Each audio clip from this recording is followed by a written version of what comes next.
We want to welcome Laura Odegaard here tonight, who is from the Cultural Arts Division, and she's going to talk about grants and funding for artists, what the city does, and maybe some other stuff. Thank you guys. Can you hear me okay without a microphone? Yes. Okay, sweet.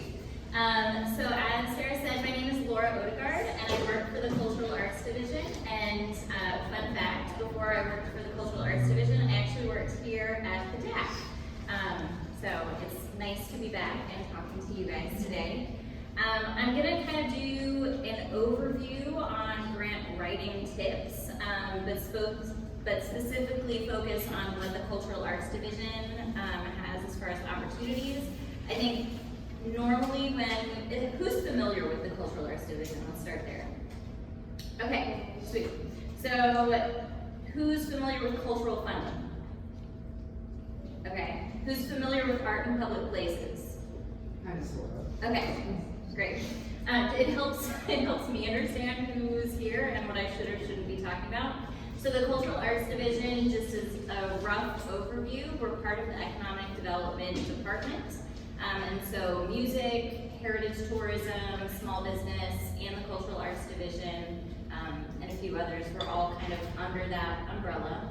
In the Cultural Arts Division, we focus primarily on art in public places, which is 2% of any capital improvement project that goes to a public arts piece, commissioned and in the city's collection for at least 20 years. And then we have cultural funding, and that comes from hotel occupancy tax. And so that's a percentage of everyone that stays in hotels here in Austin, a percentage of a percentage of a percentage comes back to us, and that's for artists and arts organizations to put on public events. So we'll get into it a little bit more, but just kind of wanted to lay that framework for you all. Is it better for me to stand here or here? What's easier for you to see? Here. Here? Okay, cool. Hopefully I didn't have any notes in the actual presentation. So let's just dive in. All right, so are all of you, who's a visual artist? Okay, do you have theater artists here-ish? Okay, musicians? Okay. So a lot of these resources that I'm going to talk about are specifically for visual artists, but there's definitely some leeway in some of them. So I think a lot of times when I'm talking to emerging artists, they have an idea, they're really excited about it, they plan it, they make it, and then they want to show it to the world. But what's missing in this picture? Hint, it's about what we're talking about tonight. Money! Yay! Okay, money. Because I think one of the things for me and for friends of mine that are artists, I think sometimes you get so excited about something and you want to put all of your money into the piece that you're doing, and you maybe you don't forget, but you're willing to sacrifice paying yourself for the sake of whatever the piece is that you're doing. The city, as a general rule, we look at artists as entrepreneurs. You are a small business, and so we have a lot of resources for small businesses that you all can access that way, and as well as the opportunities that I talk about tonight. But that's one of the biggest things, is to pay yourself. Always, whenever you're doing a budget for anything under the sun, please remember to pay yourself. That is like the first rule, pay yourself. So just, like I said, we're kind of talking about grants in general. So if you have no experience writing grants, the presentation just kind of has some tips for that. I think the first thing is, don't expect one grant to be the primary source of your income for all things, because that's never going to happen. It would be amazing if someone was like, I'm going to give you $2 million for you to do art for the next few years, and you'd be like, yay, this is great. But most grants, you have to have some kind of matching requirements. Usually they don't want to fund you in entirety. So you have to show a variety of sources, so don't expect one grant to be your primary source of income. The other thing is, grantors want to fund you. I think sometimes there's this perception that the grantors or the foundations they have the money and they don't want to share the money. And that's not true. The whole mission of the foundation or the organization is to give the money for worthwhile projects. So I think coming at it as they're on my side and I'm not fighting them is kind of a good way to think about it. So the third thing is make sure you're asking the right grantor for what you're trying to do with your project. A lot of times, I think one of the biggest errors is they see a whole bunch of opportunities to apply for money, and they'll apply to everything, and then they'll get really disappointed and discouraged and maybe not want to apply for things moving forward because they didn't read what the grant was actually for, and their project wasn't eligible. So that's kind of the first thing that, like, you imagine a giant table and they just throw all the resumes in the trash can. That's usually what happens. If you don't know what they're looking for, then you're not going to get the money. Kind of on the flip side of that, don't create a program just because you read what they're trying to fund and try to fit yourself into that box. Because it's really easy to see when people are kind of pulling at and stretching what maybe their experience is to try to sound like something that the grantor is asking for. And then finally, kind of going up to number 2, but contact them and ask questions. A lot of, at least the city and a lot of other granting organizations, they'll have like info sessions online, or they'll have info sessions in person, or open office hours, and it's so important to ask them what you can do to improve, or if they can review your application beforehand. Maybe they have tips about how you could adjust your budget. So don't be afraid to ask them to look at things ahead of time. Like I said, the most important thing, actually read the guidelines. Know what is eligible. So that's kind of the first thing if you're declined funding, usually because you don't meet the eligibility. Another big thing is people don't actually fill it out correctly. So sometimes in a grant there are a ton of questions, and maybe you're doing it at the last minute and you copy and paste answers and you didn't actually answer a question in the right way. Make sure that you give yourself enough time and actually answer it correctly. So like I said, we're going to talk a lot about opportunities with the Cultural Arts Division. So if you have lived in Austin for at least 1 year and you are an artist, you're eligible to apply for these opportunities. You don't have to have been here for 20 years, you don't have to be super established. As long as you've been in Austin for at least a year, you can tap into some of these resources. So kind of what I was talking about earlier with the Cultural Arts Division, we have 3, well, the way that I visualized it, we have 3 general themes. So we have the Cultural Funding Program, we have Art in Public Places, and we also have Other, which is kind of what all the special projects get lumped into. And I feel very fortunate that I have worked with the cultural funding side of things. I work with Art in Public Places now, and I also manage 2 of the 3 special projects. So I feel like I have a good overview of some of the things that we have at the Cultural Arts Division. So first, we're going to talk about the other funding opportunities, because these are kind of, to me, the most fun because it's a break from my usual stuff. So we have Faces of Austin, the UNESCO Media Arts Exhibit, and the People's Gallery. Who's heard of the People's Gallery? Okay, sweet. Who's heard of UNESCO Media Arts? Okay, and who's heard of Faces of Austin? All right, I'm so excited about you guys. I think the last time I did this, nobody had heard about any of these, so yay marketing money maybe? I don't know. Okay, so Faces of Austin, it's a short film program, and so it's a partnership that we have, that the city has with South by Southwest. And the idea is, everybody knows that South by is this big international event, but we still want to focus on local emerging filmmakers, right? And so we have a competition every year where people can submit short films to the program. They have to be 10 minutes or less, and usually it has to be about an Austin area person, organization, something, or it has to be filmed in Austin, or if it's in animation, it has to be animated here. But it's pretty open as far as what the topics are. It just cannot be something that is inappropriate to show to the public, because in addition to having the premiere during South by Southwest, it also shows on the city's channel, which is ATXN. So it streams on that, it streams online on the website. We sometimes have special screenings throughout the year as well. So if you have an incredible film that is unfortunately full of nudity and profanity, it's one of those things you're going to get kicked out at the beginning because it doesn't fit into those guidelines.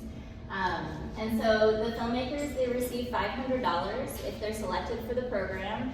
They also receive a wristband for South by Southwest, which is, even the wristbands are still a chunk of change, so it's usually a great opportunity. And last year we had, and we also have celebrity guest judges that review the films, and they select their favorite film, which then receives $1,000. So that's kind of here's a lovely thing for being a filmmaker. We've also had filmmakers come with us on TV to talk about the film, so it's a really, really great way. If you are an emerging filmmaker, or if you know filmmakers in Austin, this is a really, really great way to kind of get your foot in the door. And Kat Candler was our celebrity judge last year. She's a producer and a filmmaker and has done some really incredible things. And she actually was a Faces of Austin recipient back in the day. So it's like, look at this great trajectory that you could have. What else? Oh, and so the deadline every year is early January usually. We post the call in usually October, November-ish, and then we have, the deadline is in early January, and then notify filmmakers by early February, and then the screening is in March. So if you all are interested, you're welcome to come. It's a community screening, so that means that it's not just people with film badges or wristbands that can attend to this screening. Anyone can come. So if you are free on, what is it? I'm not supposed to say this yet out loud, but the first Saturday of South by Southwest at AFS Cinema, you can come and see the selected films this year. And we have a little award ceremony afterwards, and it's a really fun event. So then there's the People's Gallery. So a lot of you have heard about this one. And so this one, again, it's an annual opportunity that we have through the Cultural Arts Division. And it's basically, I think they call it like Austin's largest gallery or something like that. But it's in City Hall. And so we have an open application time from August through October. And then there's a selection process. And then usually, I want to say 100 pieces of art are selected and shown throughout City Hall. We have the opening for this year's People's Gallery, March 6th this year. It's a week later than usual, but it's March 6th this year from 6 to 9. If you're free, recommend coming. It's usually a pretty good party with music. A lot of city council members are there. Usually the mayor says a few words.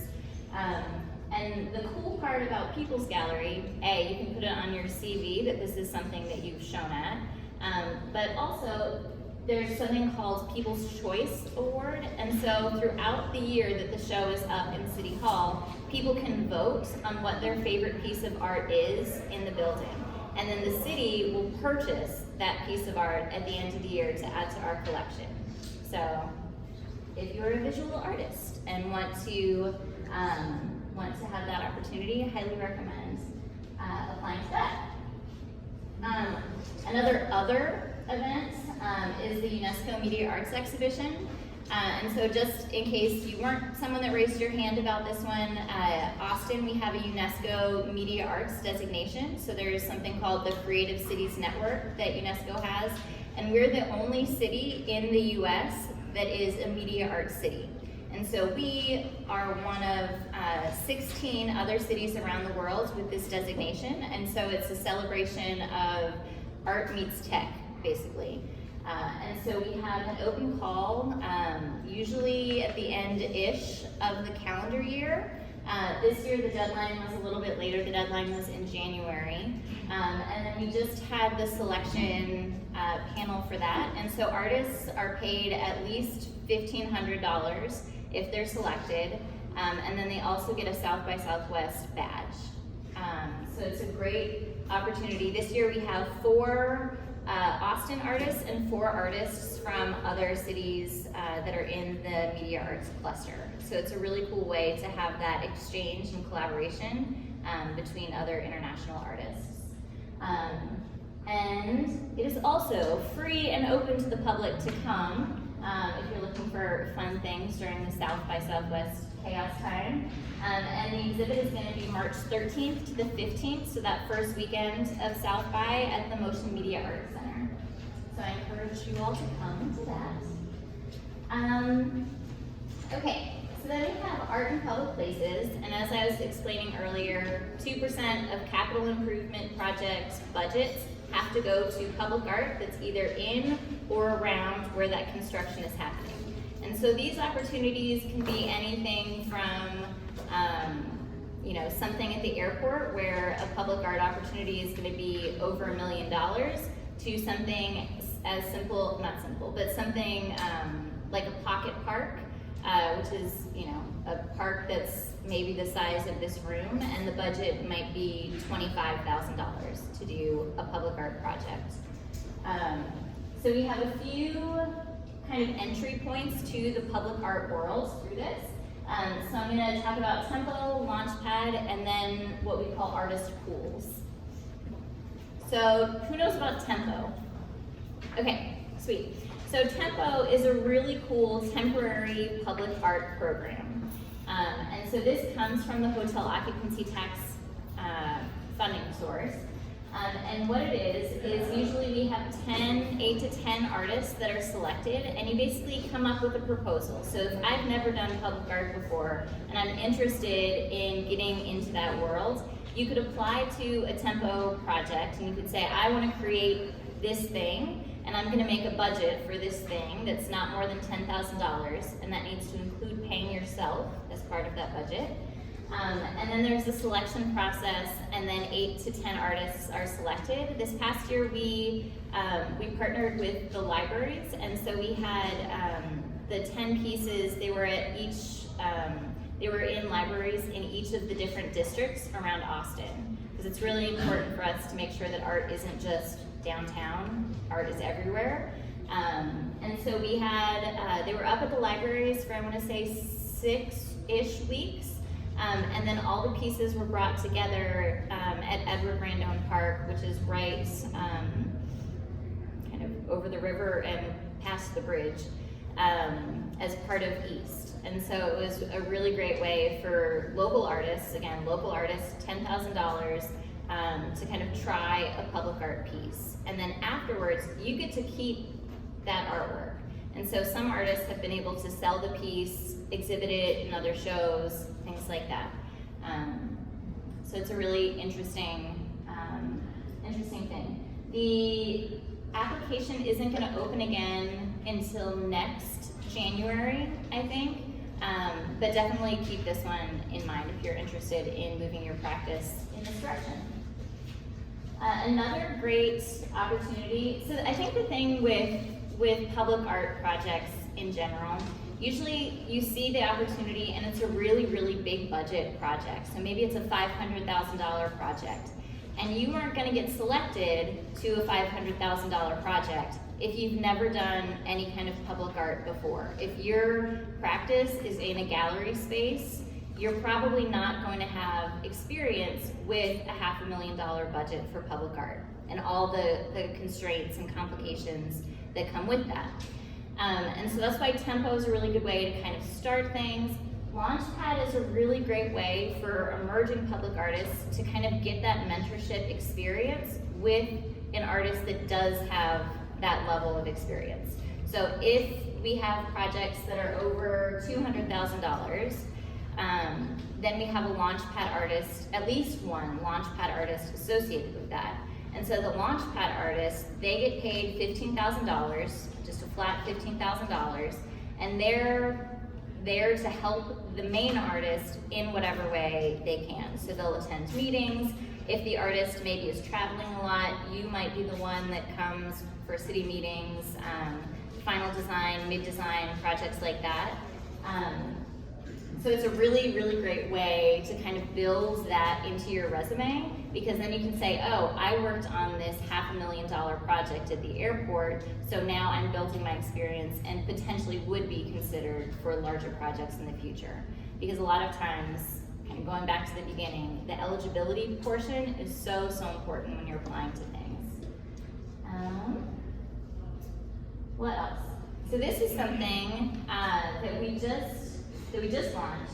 So the deadline for this one is February 13th, but I know for a fact that it's going to be extended till at least the end of the month. So we have something called artist pools, and so right now we have a pre-qualified artist pool for local artists. We have a pre-qualified artist pool for national artists, and those are they're good from 2018 to 2020. But there are also special opportunities, so we're kind of redoing what the pool is going to look like in the future. But in the meantime, we have a partnership with the Corridor program, which is part of Public Works, or part of transportation rather. And so there are literally hundreds of thousands of dollars in improvement projects that are happening to different corridors in the city. And so associated with that, there have to be art in public places projects.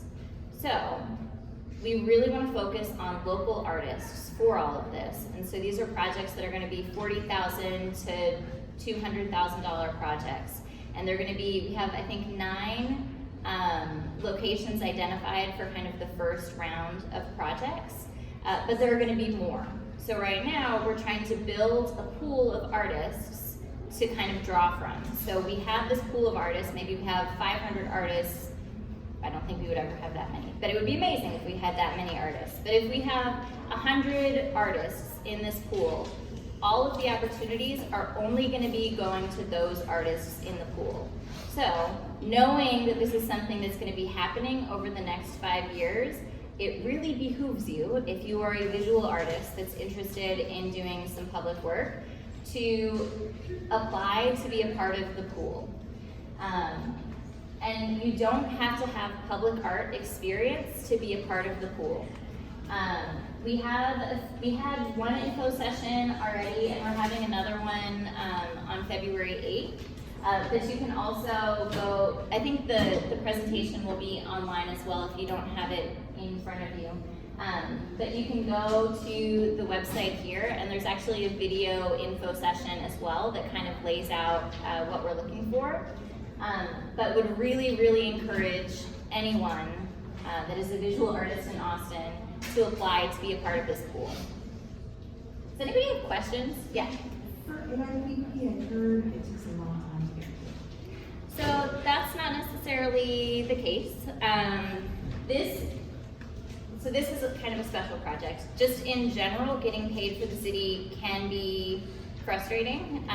It takes time, but part of that is the bureaucracy involved in getting paid. Part of that is the processes that are in place right now. But I will say that we're very actively working on improving things dramatically right now. So I would say I'm sorry that that's the experience that you may have had already, but it's going to get a lot better really soon. We're internally in EDD, we've changed a lot of the internal stuff, and we're talking about how we can streamline things with other departments, because that's usually what takes a long time. What is EDD? Economic Development Department. So within the department, we've been streamlining processes that are speeding things up dramatically right now.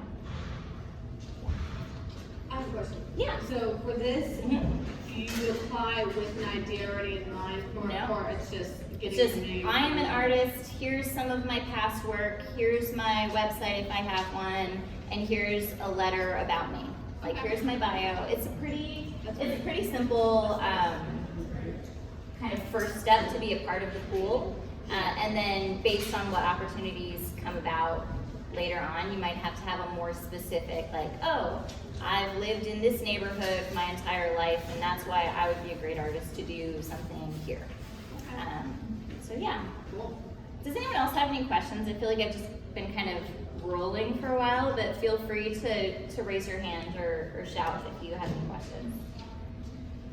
All right, so cultural funding. We aren't going to talk about cultural funding too much. I mean, we'll talk about it a little bit, but you may have heard things about the cultural funding process or how, you know, I think there was an article that said the city's cutting cultural funding this year. I would like to reassure you all that we are not cutting cultural funding at all. We still have a lot of opportunities for new people to tap into the cultural funding opportunities.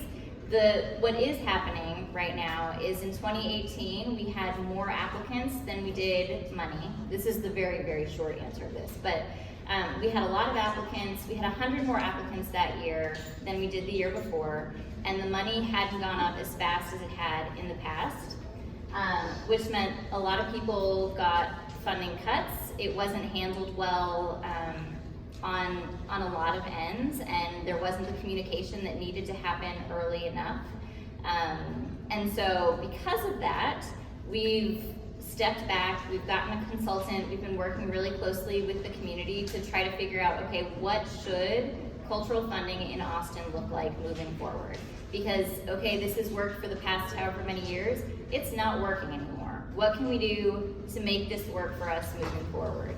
Do we want to be funding more emerging artists and artists that haven't received funding before? Do we want to only fund large organizations? Probably not. But as part of that process, we need to have community input to make sure that we're doing what is going to be most useful and helpful for our artist community. And so if you haven't been a part of the process for the past 6 months, I welcome you to step in and be part of the community engagement now. So we have a few events coming up to kind of talk about that. What should cultural funding look like in Austin? So one is going to be on the 29th of this month at the Hancock Rec Center, and then one is going to be March 28th. And so if you're interested in kind of how the bigger pot of money is going to be distributed for the next 5-10 years, definitely check that out. So as individual artists, which I'm assuming that's why most of you are here, the three kind of main things that you can tap into for the cultural funding program, there's the core funding, there's cultural heritage, and there's community initiative. I think that community initiatives is probably the best one if you're an individual artist. So I'm going to spend a little bit of time talking about that one more so than the other ones because core is holding for this year, so new applicants can't apply for core funding. New applicants can apply for cultural or for community initiatives. Okay. We also have open office hours, so if you want to come in and talk to cultural funding staff, we have open office hours the 2nd and 4th Tuesday of every month, and that's from 9 until 1 p.m., 9 in the morning until 1 in the afternoon. Which Tuesday, I'm sorry? The 2nd and the 4th. So the next one is February 11th. And I think I have it at the very end of the presentation. I also have my cards in the back, but our address now is 5202 East Van Wyck. So we're not downtown anymore. We're right next door to the Mexican consulate. So community initiatives, it's kind of the smallest pot of money. It is the smallest pot of money. But you don't have to be a nonprofit organization to apply for it, and you don't need to have a fiscal sponsor. So we'll talk about fiscal sponsors a little bit later. But so community initiatives, it's right now for this fiscal year, it's $3,000, and then you can also get supplemental funds if you do some kind of accessibility programming as well as your main event. So with any kind of cultural funded program, because it comes from the hotel occupancy tax, there has to be a public event.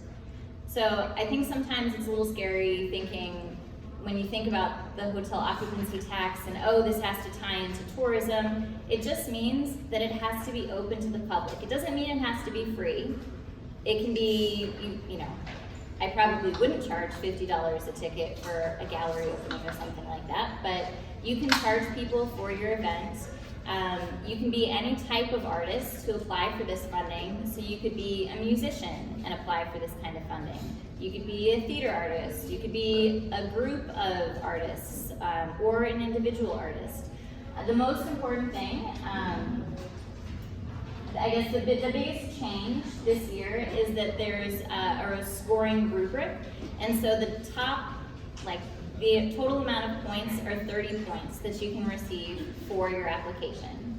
And so this breaks down where the points come from. So there are 3 different priorities that the Arts Commission developed for this funding program. So you get the most points, so you get 5 points each if you're, you know, ensuring and encouraging racial and social equity, if you're sustaining ethnic or historical heritage, and you're engaging the community. So if you have a very socially driven art practice and you do a lot of community engagement and you're tying in, you know, your cultural heritage to that, you're probably going to score really highly. That doesn't mean, though, that if your activity isn't based in X, Y, and Z, you're not going to get any of those points, or you shouldn't apply, or anything like that. So you can see the breakdown of the priority points there. This is not an annual thing, this is a quarterly program. So there are 4 opportunities every year to apply for community initiatives. The way that you figure out what day your application is due is based on when you want your public activity to be. So if you wanted to put on an activity next month, sorry, it's too late for you right now. So if, however, you want to put on an event in July, August, or September of this year, you still have time. You can still apply on by Monday, April 27th. So that's the last deadline for this fiscal year for the city. So we just had a deadline yesterday for the quarter before this one. What else? So the point system is how they evaluate all the applications? Yeah. And then the higher ones get funded? Or Basically. So the Community Initiatives Program is, it's basically staff scored. So there's a woman that manages the Community Initiatives Program. And so after the deadline, she reviews all the applications. The questions in the application are geared toward these questions.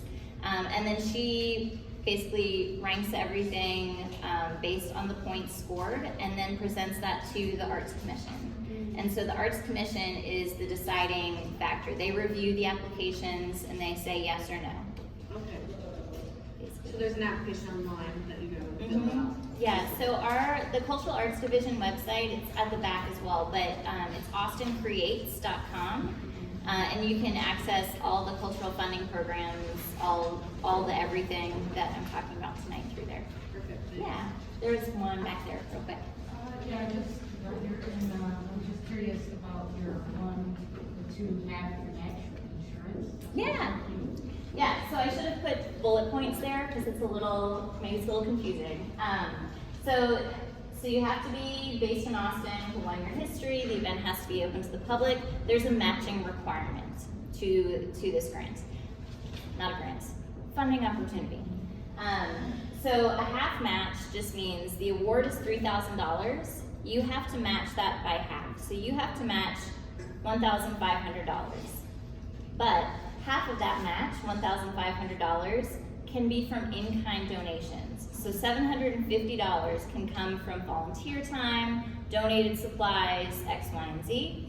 And then the other $750, it has to be money that you've spent. And so this can be, you can meet the match from, ticket sales, merchandise sales. Maybe you sell a piece of art and that's the $800 there. You don't have to give that money to the city. You don't have to have that money in hand before you start. You just have to think about that when you're making your budget for your event. Instead of submitting a $3,000 budget, you're submitting a $4,500 budget. That's kind of the short answer of that. Does that make sense? Okay, happy to go into it more if you want. And then the insurance piece is because it's a public event, it's just city policy that any public event, you have to have general liability insurance.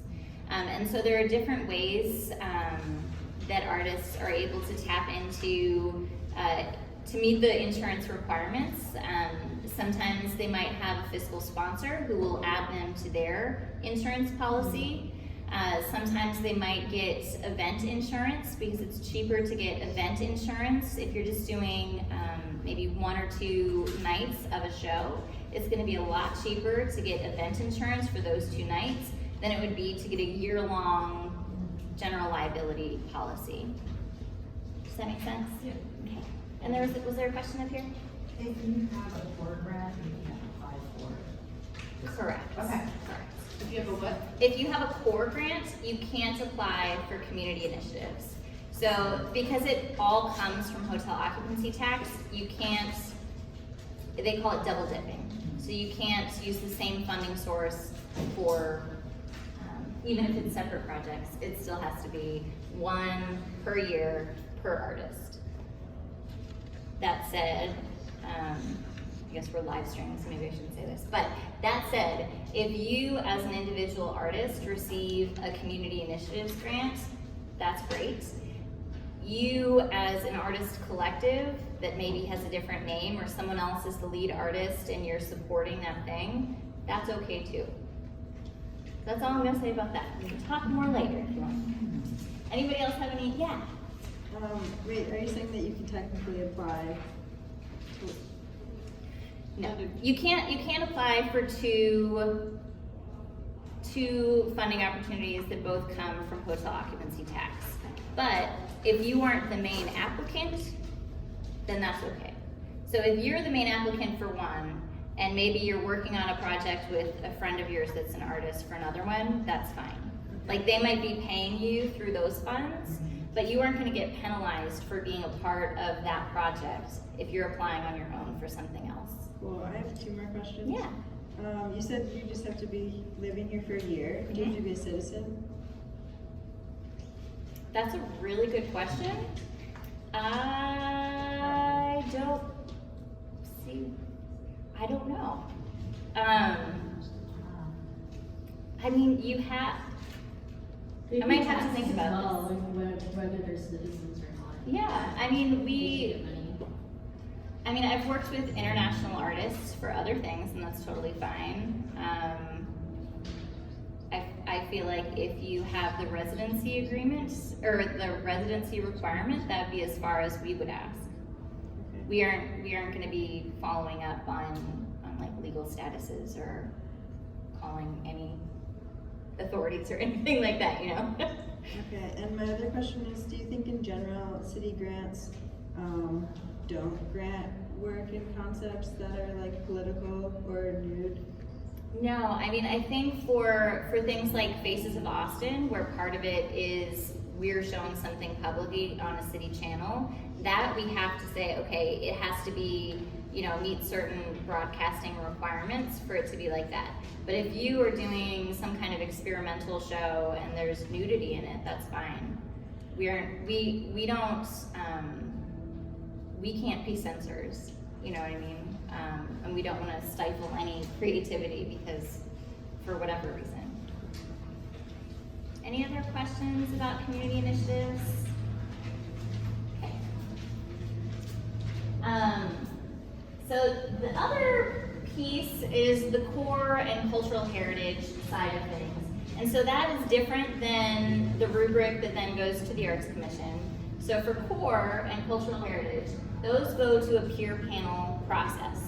And so, like I said, we're holding on new applicants for the core program this year. So this is more in the future, for next year when you're applying to things. If you haven't gone to a peer panel, this is something that you might expect. And so basically the peer panelists, we have it divided by disciplines. So we wouldn't have a musician grading a dance troupe, for example. We wouldn't have a visual artist scoring a theater artist. So we have days for disciplines. And so basically the panelists, it might be around 5 people that are experts in that field, and they review that day's worth of applications. It's sometimes a very long, intense day, because you might have 30 artists that are being reviewed on one peer panel day. You don't have to attend as the artist that is applying for funding, but it's usually a good idea to come if you can. Because the panelists, they have a conversation, so it's only 8 minutes per, as it stands right now, it's only 8 minutes for each application to have the conversation. So everyone's reviewed it beforehand, scored it beforehand, and then they have a conversation, and then if you're there, they can ask you clarifying questions. So maybe something didn't match your budget and your narrative. They might ask you about that. Maybe you mentioned one type of production in one question, but then you had something completely different in another question. So it's a really great opportunity to kind of clarify things that you might have said before. What else? Also, if you're ever interested in being a panelist, it's kind of a cool way to see the other side of things. And we're always looking for people to be panelists. You just have to be, whatever discipline that you're in, you can contact us and we can add you to the list of potential peer panelists. And then you'll be contacted and see if you're available for a certain day. And then you would get paid $300 for your time for that day for reviewing things. So it's kind of another, here's other money opportunities that you might not think about. Should we email you for that? So I would email, you could, and then I can forward your email to someone else. I don't think they've started this yet, but ideally there will be like a form on the website, just like a Google form or something like that, that you can fill out and say, yes, I'm interested in being a peer panelist. What else? So this kind of goes back to what I was talking about at the beginning. Usually peer panelists, they're the ones that are looking at your applications and giving really detailed critique about the application. I think it's important to remember that the critique that they're giving is not supposed to be about your artistic work necessarily. It's supposed to be about how you're sharing your project. And I think this is sometimes one of the biggest challenges. How do you share what you're doing to someone that knows nothing about what your practice entails? And so these are kind of some frequent comments that we hear. So being detailed is really, really important. Don't just assume that everyone knows what you're talking about when, like I said, EDD. Not everyone knows what EDD is, and I'm entrenched in it every day, so I don't even think twice about saying that. But if I was filling out an application, I should say the Economic Development Department. And that goes for, maybe there's a certain process that you use to make a painting. But everyone doesn't necessarily know what that process is. So being detailed about everything, just in general, is a really good idea. Also, try to keep it clear and easy to understand. I think a lot of times, especially artists get really excited and really passionate about what their project is. And so they might use the most flowery language imaginable, but you're writing to get money. You're not necessarily writing a gallery text statement. So don't be, this was the most beautiful, incredible thing that has ever graced the stage in X, Y, and Z. And, it's great that you know that, and maybe you have amazing reviews about a show or something, but for the purpose of an application, keep it clear and try to keep it easy to understand.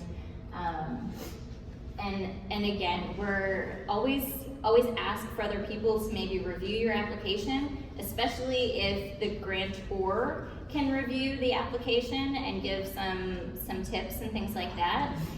When we have the process open again next year, I would highly encourage you all to attend workshops So we do workshops where we can see what your budget is, we can see how you've answered some questions, and we'll give you some feedback about that so you can have a more successful application to go to the peer panel. Because we as city staff, we don't score, we don't judge, we don't say, yes, I want to vote on this one, and no, I don't want to vote on this one.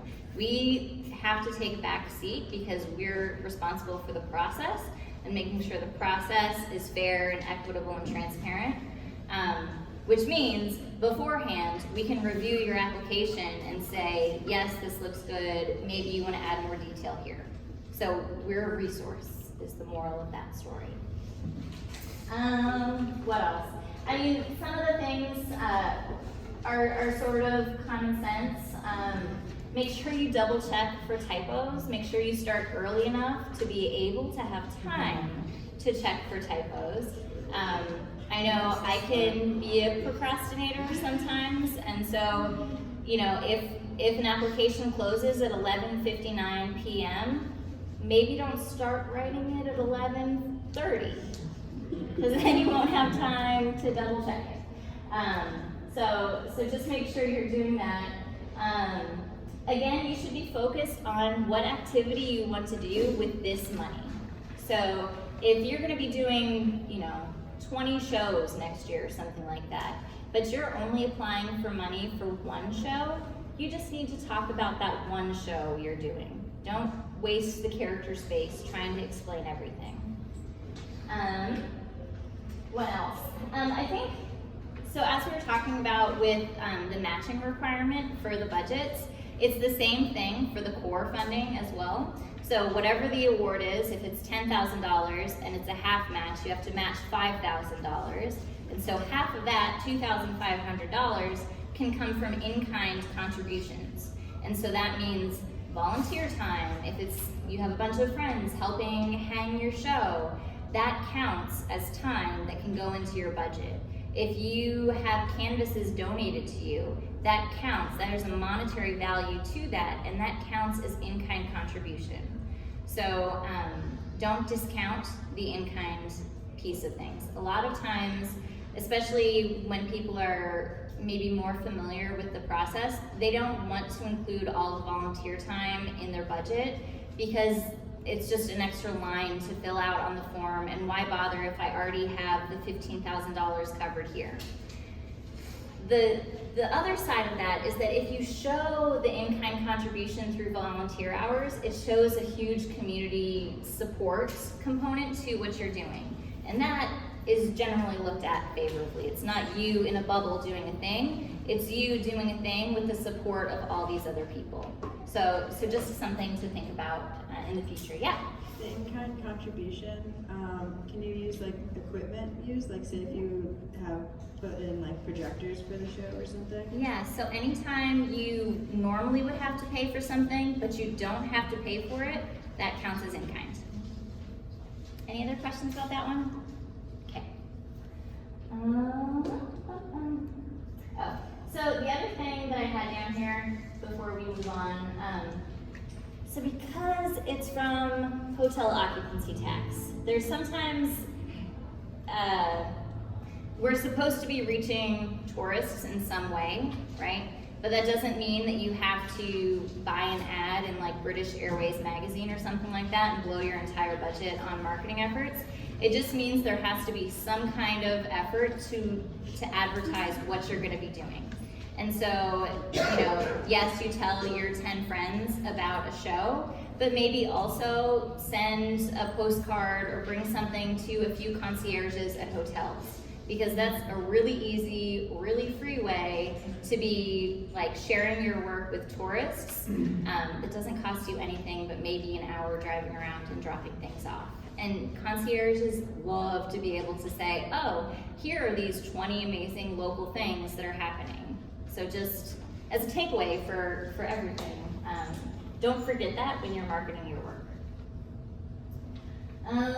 Like I said, start early, attend workshops, office hours, ask questions, be clear about how you're going to achieve your goals. So I think having numbers for something like this is really important, so having a SMART goal. So if you say, I am gonna have the most incredible art opening that Austin has ever seen, okay, that's great. But it might be more compelling to say, I'm gonna have an exhibit, a visual art exhibit at this gallery in Austin, and I hope to reach 25 people that have never attended that gallery before. So being specific with numbers and time and things like that, it doesn't have to be, you don't have to say, I'm gonna have 10,000 people attend my show. But if you can say, I want 25 people that have never seen my art to attend this show, and then when you're actually having your event and people are signing in and saying they want to be, they want more information, or if you have a survey or something like that, that's a really great way to be like, okay, this is what I said I wanted my goal to be, and look, I met that goal, and then some. Maybe 30 people came instead of 25 people came, and then you can be like, I exceeded my goal by such and such %. And I know it's not necessarily the most important thing you're thinking about when you're planning a show, but funders really like to see that kind of stuff. So that would be my advice on that. And I think for anything, if you don't receive an opportunity or if you don't receive funds for something, contact them and ask why. It doesn't put a black mark on your name for all of time if you're asking questions. Usually funders want to help you get better. This goes back to the beginning. We want to give you money. We want to provide these opportunities for you. So maybe it was, we had, 3,000 people apply for this opportunity and we only had money to fund 3 of them. That would be really terrible odds for you, but at least you would know it's probably not your application. It was just the number of people versus the likelihood of you getting that thing. Alternatively, it could be, oh, well, the peer panelists said this, and this about your application. Like maybe you didn't have detail in your budget. Maybe you didn't explain who your artistic team was. Maybe you didn't really share your background very well. All of those things, we're happy to share with you after the fact to help you have a better application the next time. And that goes for most opportunities, I would say. So don't be afraid to ask for feedback. So I mentioned this just kind of briefly, fiscal sponsorship. So with community initiatives, you don't have to have a fiscal sponsor to apply, but you could have a fiscal sponsor and apply. You can do it either way. For core, for the big funding amount, as an individual artist, you have to have a fiscal sponsor.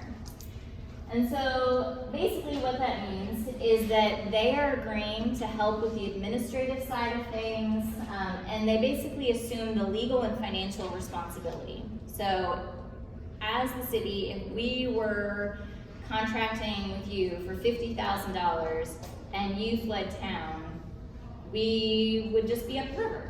But if you had a fiscal sponsor that has, a history in Austin, and they have a lot of other fiscal sponsors or a lot of other sponsored projects, we could go after them because they are an organization that we know, and they would be able to basically take responsibility for you leaving town with the $50,000. Yeah, exactly. So yeah. Does the fiscal sponsor have to be from Austin? Yeah. So one of the requirements is that it has to be an Austin-based fiscal sponsor. So it can't be like Fractured Atlas. They couldn't be a fiscal sponsor for city funds, for City of Austin funds. So there's the fiscal sponsor, so it has to be a 501c3, and there are a few other details around that. And then sponsored project, which is what you would be as an individual artist. We have lists of fiscal sponsors that are currently in town, and we can share that with you. We can't say, oh, you're this kind of artist, you should probably go talk to this person who handles the fiscal sponsorship of this organization because they're really awesome. We can't do that. But we can give you a general list and say, here are potential resources for you. Did anybody have any questions about that one? Okay. So one of the, some of the big benefits of having a fiscal sponsor is that you can have people donate to your event, and they can write it off as on their taxes because they're donating it to a nonprofit. If someone was giving me $10,000, they couldn't write that off. But if someone was giving fiscal sponsor A that much money, they could write it off on their taxes, which, especially when you're thinking about bigger dollar amounts, it can be really important. They can apply for grants. So for things like CORE, you as an individual artist can apply for on your own, but they can kind of open that channel for you to do. Sometimes you want to be focused on the programming and what your work is. Maybe you don't want to grow your practice into a 501c3. Maybe you just want to be an artist and, an entrepreneur that way, which is fine. So give someone else that duty, and they can do the administrative stuff, they can maybe help you with technical stuff, and you can focus on what you're good at. And also insurance. I think this is probably one of the biggest benefits, is that you don't have to have a year-long general liability policy, which could be several hundreds of dollars. You can say, okay, well, the fiscal sponsor, they're gonna take a small percentage of my award, and that's gonna cover technical stuff, that's gonna cover administrative assistance, that's gonna cover insurance, everything that I now don't have to worry about. So it can be a good thing. So when you're thinking about, do I want a fiscal sponsor for something, think about it ahead of time. So, like I said, CORE's not gonna open again until next year. So if you're interested in applying for CORE next year, maybe start thinking, now, this summer, this fall, about having a fiscal sponsor and who you would want that to be. I've seen people that maybe wait till 2 days before an application is due, and they say, oh, I want to apply for cultural funding, who can I get for a fiscal sponsor? And fiscal sponsors, because they're taking on that financial and legal liability, they need time to review your application, to make sure that you're doing it right. They maybe want to make sure it's a good fit with who they are. So don't kind of swoop in the 11th hour and think you can find an amazing fiscal sponsor. Try to do that well ahead of time. So make sure, I think one of the biggest things is make sure your missions align. Make sure that you both know what's gonna benefit you. So just basically do your research. Reach out to us if you want a copy of the list of fiscal sponsors so you can start thinking about it. Just don't wait till the last minute on that one. So some other resources, and these are things that you might know, but when we talk about the match, some people are like, well, how am I gonna get that matching requirement? It can be something like from Kickstarter or Indiegogo or something like that, and you make $1,000 there. Okay, there, that just met my matching requirement on my community initiatives funding source. So also other funding options, and you guys might know this already, but I think residencies are a really good one. Amplify Austin, individual donors, businesses. I feel like Austin businesses are usually really good about wanting to support local artists, and in-kind contributions, which we talked about a bunch. It's a great way to kind of build up your budget. So really quickly, some other funding options that we have at the city. Yeah, sorry. How do we get businesses to give us money? You have to ask. I mean, it sounds so silly, right? I mean, I think usually the easiest entry point is probably when, like, Tito's loves to give in-kind donations, right? So you could be like, Dear Tito's, I'm a local artist and I'm doing a gallery opening, and would you be interested in some kind of donation? HEB, any kind of local-based business is usually really good about helping in some way. Alternatively, some larger organizations, maybe they'll have an art program within that business. They might have a corporate giving department in the business. And especially maybe toward the end of a company's fiscal year, maybe they're trying to make a few last minute nonprofit donations to things, or donations to nonprofits. It's a really good time to swoop in. I think the biggest thing though with fundraising is, one of my professors told me this many, many years ago, that fundraising is friend raising. And so building relationships with people pays off a lot in the end. So if you're going to networking things and you're meeting people at other openings or whatever it is, talking to them, inviting people to things, and having it be a personal thing, not just I'm gonna send a mass email to everyone on my list, but have it actually be, I'm gonna make a point of cultivating these relationships because this person's probably gonna be a big, good resource for me in the future, and they'll advocate for me because they already know who I am. And with your fiscal sponsor, if they gave a donation, they can write that off. Yeah. So non-cultural arts division things that are also great resources for artists in Austin. So the Central Library Gallery, they have a beautiful space. If you haven't been there, I highly recommend it. But their call is open right now.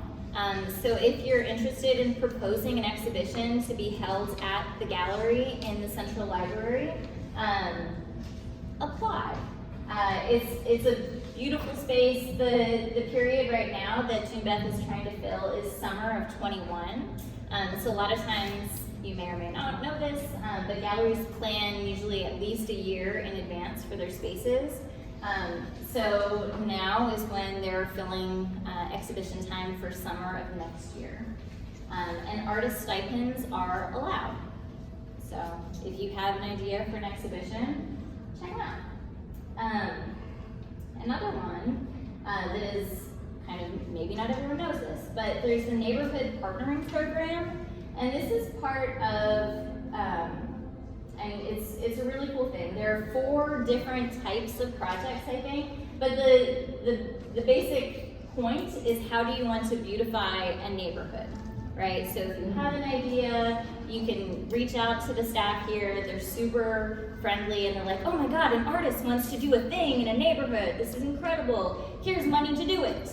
So this is not a program that I run, but I would recommend reaching out to them. They have info sessions throughout the year. I think they have a few info sessions that are recorded and on their website. But they have 2 application periods, and so the next one is June 1st. So it's twice a year that they have applications open for this. And then another one is the Urban Forest Grant Program. So I'm not sure if anyone has heard about this one, but this is another city program. It's primarily about trees and nature, but there are 2 deadlines every year for this one as well, January 1st and July 1st. And again, 4 program areas that you can apply in, so growing, caring, informing, and inspiring. So again, there's a lot more information about this program. I'm not an expert on this program, I just know it's a resource for you all. So check it out. There's, again, I think there's videos and info sessions that they have on the website that you can watch and reach out to staff for. And then finally, I think I have 2 pages in here of other resources that you may not have checked out yet. I think one of the ones that I think is I guess the 2 super exciting ones are the first 2. So the Texas Grants Resource Center, it's basically their whole thing is, how can I share with you all the grants in the universe? And so they have a huge directory, they have really knowledgeable staff that can help. Yeah? I think the address is wrong because it's up by ACR now.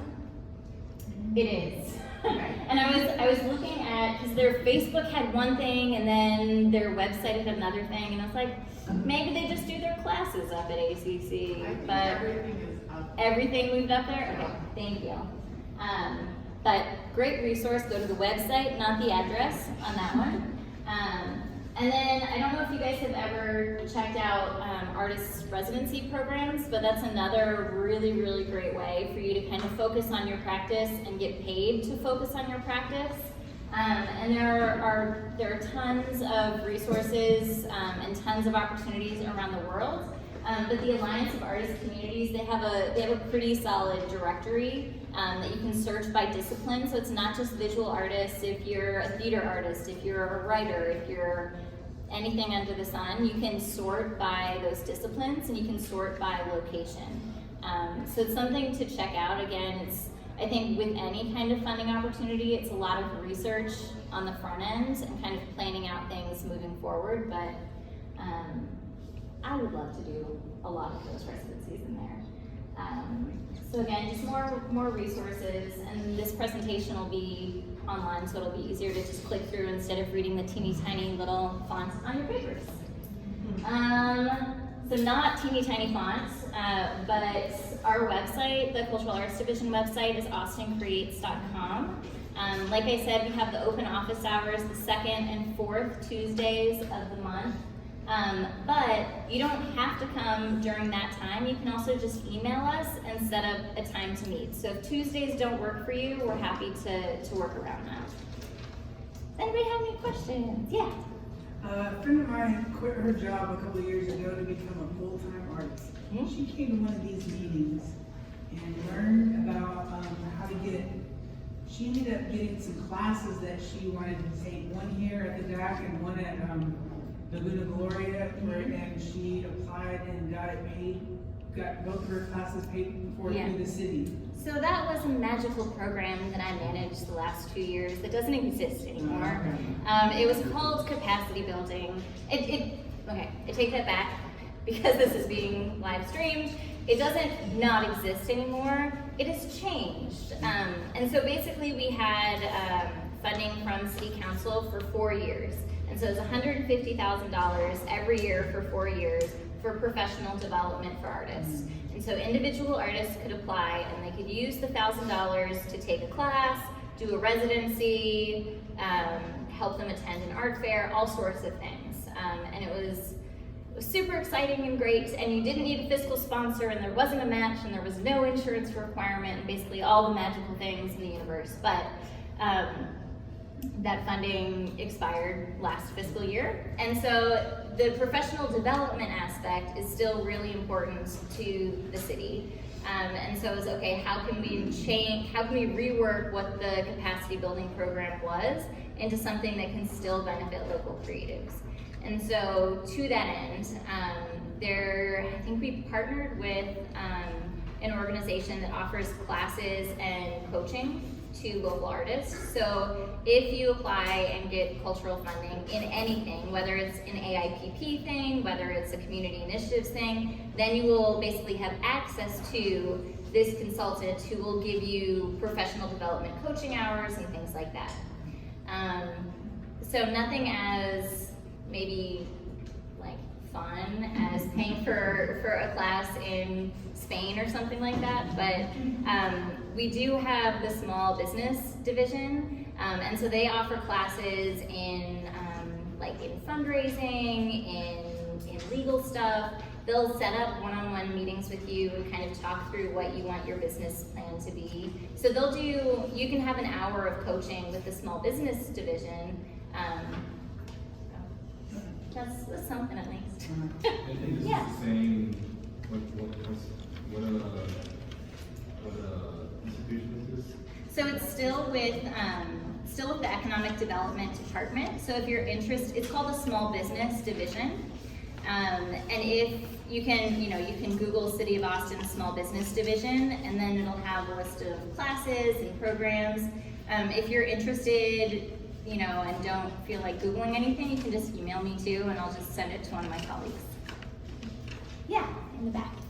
I have a question. You were speaking on the art and public places, the 2% of capital improvements. And the distance that something has to be put on that capital improvement. What proximity is that? And then what's considered a capital improvement? That's a really, really good kind of complicated question, because the answer is it depends. It depends on the site, it depends on what the constraints are around the site. So for example, when the airport, the new expansion, the new terminal in the airport, that had a lot of money associated with it. And so there were a lot of AIPP projects that came out of that. They didn't have to be necessarily in that exact terminal. They had to be in the airport property in general. And so we have airport projects that are happening, you know, in the parking garage or in the entryway. We have some that are in the terminal. So it depends on the place. So something like that is kind of easy to see how, okay, airport area.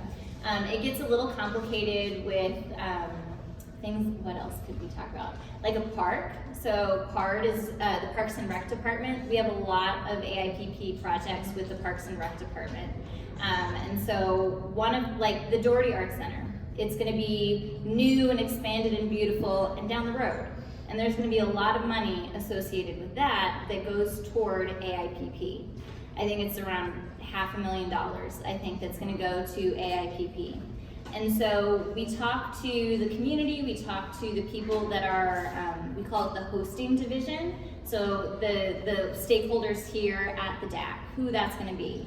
And we say, okay, well, do we wanna have all that money in one big opportunity? Or do we think it's gonna be better to break that up and have it in different opportunities for maybe focusing on local artists? Do we wanna have it as, okay, all the money should go to one big monumental thing? Or do we want a few pieces throughout the building? Do we want something in front of the building? Do we want to have an artist in residence as part of the construction process? So these are all things that we talk about, and it depends on the project. Okay. So it depends. But happy to give you more information if you're curious about a specific opportunity too. Yeah. And you said this will be online. Yeah, Sarah, the presentation, is that going to be posted somewhere too, or? Yeah, I'll try to get it up in the next couple of days. If you picked up this flyer for the Artist Resource Center, it'll be on that webpage. Okay, thank you. Yes. Anybody have any other questions? I'll hang around for the next 15 minutes if you want to ask a question that you don't want to ask in front of the group too. Thank you guys so much for coming. Thank you.